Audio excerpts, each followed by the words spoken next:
আবারও অপু বিশ্বাস হচ্ছে তার ছেলেকে নিয়ে তার বেশভূষা পরিবর্তন করে ঘুরতে গিয়েছে বোরকা পরে। কারণ যা বুঝতেছি যে অপু বিশ্বাসের তো পার্সোনাল কোনো বডিগার্ড নেই। একটা আছে পিএ না পিএস, এটা তো অপু বিশ্বাসের থেকেও ছোটখাটো।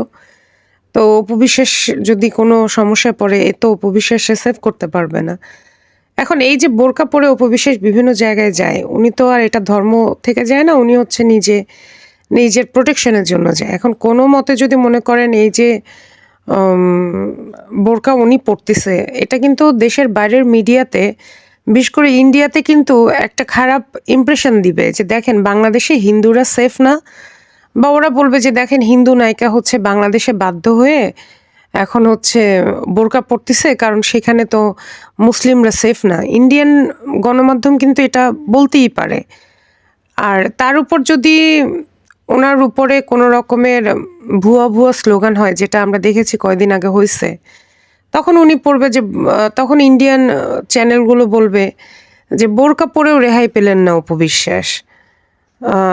বাংলাদেশের সংখ্যালঘুদের অবস্থা খুবই করুণ। এখন এই জিনিসটা পড়ার দরকারটা কি? আমার কথা হলো এটা। এমন কর্ম আমি কেন করব যে আমাকে বোরকা পরে যেতে হবে? উনি তো এর আগে উনার ছেলেকে নিয়ে অনেকবার অনেক জায়গায় ঘুরতে গেছে। আমি তো কখনো দেখি নাই যে উনি বোরকা পরে গেছে। কিন্তু এই সরকার চলে যাওয়ার পর থেকে উনি বোরকাটাকে আ মানে ইউজ করতেছে উনার সেফটির জন্য। তো উনার দরকার কি বাইরে যাওয়ার? উনি যদি মনেই করে থাকে যে না উনি বাহিরে সেফ না, দরকার কি? উনি ঘরে বসে থাকুক।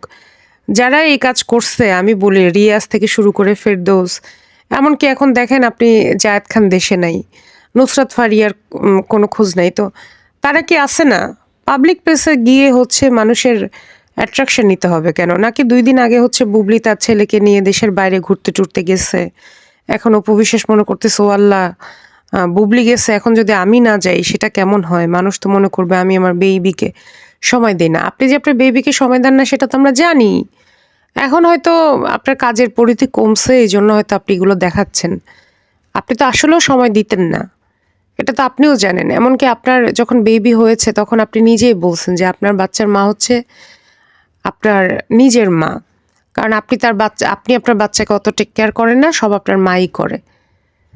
তো এগুলো তো আপনি নিজের মুখেই বলেছেন। এখন কেন এগুলো বলতে যাচ্ছেন? আপনি ওই মা না যে বাচ্চাকে তালা মেরে রেখে ইন্ডিয়া চলে গিয়েছিলেন? আপনি তো ওই মা। তো যে কারণে শাকিব খান আপনাকে বিদায় করে দিয়েছে। তো আপনাকে বুঝতে হবে এখন আপনি কি প্রমাণ করতে যাচ্ছেন? যে আপনি বাচ্চার খুব কেয়ার নেন। আপনি যদি বাচ্চার ওরকম কেয়ারই নিতেন, যত্নই নিতেন, সময়ই দিতেন, তাহলে তো আজকে বাচ্চাটা অনেক সুন্দর হইতো। সুন্দর করে কথা বলতে পারতো, হাসতে পারতো, মানসিক বিকাশ হইতো। এখন তো যা হওয়ার হয়েই গেছে। এখন তো আর এই বাচ্চা জীবনেও ঠিক হবে না। যা হওয়ার হয়েই গেছে। এগুলো যদি আরো আগে থেকে করতেন তাইলে একটা হয়তো কথা ছিল। কিন্তু এখন তো এর বয়স ৯ বছর হয়ে গেছে। এখন আর কি করবেন? এখন তো আসলে আর করার কিছু নাই। এখন বসে ফেস করতে হবে। আর তো কিছু করার নাই। এসব বোরকা-টোরকা বাদ দেন। এগুলো আমাদের বাংলাদেশের ইমেজ নষ্ট করে। আপনার বোরকা কেন পড়তে হবে? আপনি তো অনেক বড় হচ্ছে কুর্তি আছে। ভালো করে মাথায় কাপড়-টাপড় দিয়ে বের হন না। আর এই বোরকাগুলো আপনাকে দেয় কে? বোরকা শামীম দেয়? মানে শামীম ওসমানের রেখে যাওয়া বোরকাগুলো? নাকি ছাত্রলীগ যারা হচ্ছে বোরকা পরে পালাইছে, ওরকম একটা বোরকা আপনাকেও বরাদ্দ দিছিল? যে দিদি নেন, বোরকা একটা নেন, যদি পালানোর সুযোগ পান বোরকা পরে পালাইয়েন। বিষয়টা কি এরকম নাকি যে আপনিও একটা বোরকা বরাদ্দ পাইছিলেন? এগুলো কইরেন না, এগুলো আমাদের ভালো লাগে না। আর এগুলো করে কি মনে করতে যাচ্ছেন? আপনি খুব ইসলাম ধর্মের প্রতি বিশ্বাসী, আপনি ইসলাম ধর্মপ্রেমী। ২ দিন আগেও পূজা করে আসলেন ইন্ডিয়াতে গিয়ে নিজের ছেলেকে নিয়ে। ওগুলা কি আমরা দেখি নাই? এখন আপনি কি প্রমাণ করতে যাচ্ছেন আমাদের সামনে একটু বলবেন?